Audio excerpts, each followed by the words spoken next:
Ombu Herore ni kijiji cha kiutamaduni kilichoko nchini Namibia.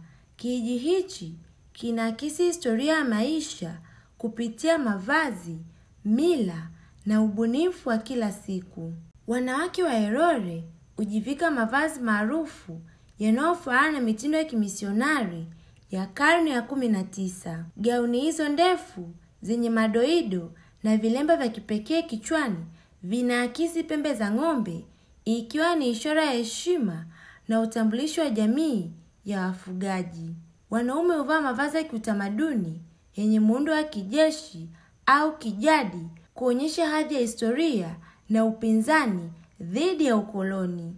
Mazingira ya kijiji hichi yanaonyesha uhalisia wa maisha kupitia shughuli mbalimbali kama vile ususi, upishi wa chakula cha kienyeji na utengenezaji wa vinyago. Ombu Herore ni mfano hai wa uzuri wa utamaduni, urithi wa kihistoria na ustadi wa jamii inayoheshimu mizizi yake kwa fahari.